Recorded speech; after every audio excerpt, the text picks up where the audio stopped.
Kok bisa ya segerombolan rebel atau pemberontak di bawah organisasi Taliban mengalahkan 10.000 tentara Amerika well-equipped bersenjata super lengkap. Juga ada 300.000 tentara pemerintah Afghanistan yang dibiayai oleh Amerika lebih dari $1 triliun atau 8 kali APBN Indonesia diam tak berkutik dengan Taliban. Atau memang ada tangan lain yang ingin mempermalukan Biden dan mengucilkan Amerika di bawah administrasi Partai Demokrat tersebut. Apakah ini artinya kemenangan kaum nasionalis melawan cabalis? Globalis cabal yang mengontrol dunia dilawan oleh Taliban yang tidak pakai masker dan tidak menjalankan protokol kesehatan WHO. Faktanya tak ada COVID tuh di Taliban. Tentara uneducated bermodal nyali besar bisa mengalahkan Amerika yang benar aja. Hal ini bisa jadi inspirasi bahwa kita bisa mengalahkan siapapun kalau kita memutuskan jadi nasionalis sejati, membela bangsa dan negaranya sendiri. Emangnya masih perlu asing bernegara itu? Demikian New Mind bertanya. Kembali ke topik, Putin dan Trump adalah dua sahabat sejati. Kekalahan Trump dengan kecurangan kotak suara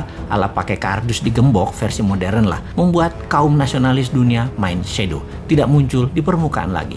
Kalah di Afghanistan, administrasi Biden tercoreng habis. Mereka kenyataannya di dalam negeri sedang ribut masalah Kamala Harris. Lalu sekarang Demokrat ditampar dengan hengkangnya Amerika ke birit-birit lari dari Kabul. Bukti lagi, mereka tidak bisa mempertahankan aset minyak Afghanistan yang besar karena lemahnya Biden. Kita agaknya harus mengajari kaum old mind bernegara internasional yang memang tidak terlalu jago dan selalu salah di mata internasional karena memang jarang berkunjung ke negeri tetangga atau negeri sekutu lainnya. Memang selama 7 tahun ini diplomasi luar negeri agak lemah. Jarang sekali ngurusi luar negeri, pada 80% produk kita atau kebutuhan kita tergantung dengan luar negeri, terutama cara ekonominya saat ini dikelolanya. Faktanya, 80% ngurusi politik dalam negeri saat ini dan kebijakan yang diambil selalu yang populis, yang rakyat suka. Itu aja yang keputusannya dibuat, bukan yang benar. Apa salah emangnya memilih bernegara populis dan urusan semua dalam negeri, terutama politik? Ya tidak akan salah.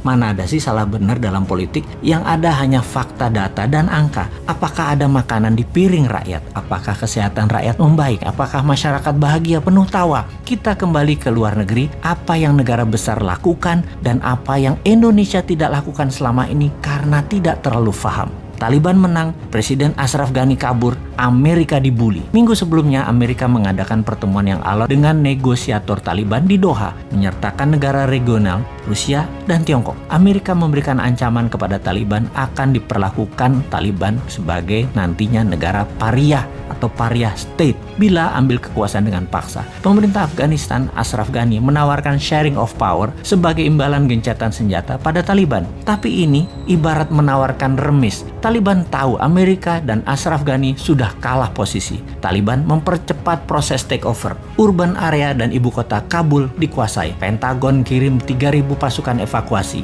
UK, Inggris, mendeploy 600 prajurit. 1.000-an troops dipindahkan ke Qatar. 1 brigade dengan 4.000 personel tempur siaga di Kuwait. Jumlah totalnya kira-kira ada 8.000 pasukan available dideploy ke Afghanistan bila situasi memburuk. Ternyata tidak action juga. Tiongkok yang paling diuntungkan. Setidaknya bisa mempengaruhi Taliban untuk menyingkirkan para militer Uighur. Koridor Wakhan akan menjadi penting sebagai geopolitical hotspot yang akan menghubungkan Tiongkok ke Asia Barat dan Middle East. Ekstraksi mineral disepakati dalam pertemuan Taliban dan Tiongkok di Beijing beberapa minggu sebelum Taliban menang.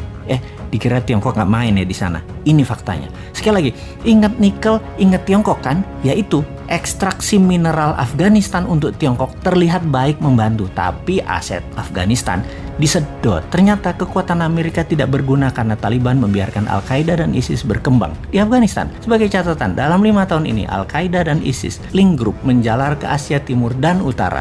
Pecahan grup ekstremis Taliban dan simpatisan Al-Qaeda dan ISIS saat ini ditemukan di banyak negara Afrika, bahkan di Filipina, juga Indonesia. Sungguh, kemenangan Taliban di Afghanistan juga bisa menjadi booster bagi kelompok radikal di tempat lain, sekaligus bukti war on terror belum selesai. Pemerintah nasionalis Indonesia di dalam negeri perlu mempercepat konsensus menghabisi gerakan pemahaman keras far right ekstremis sebagai pekerjaan rumah kalau ingin aman ke depannya. Di luar negeri, mainkan seperti Tiongkok, ambil benefit di air keruh. Paham? Enggak? Yo wes, tunggu 2024 kita praktekkan nanti.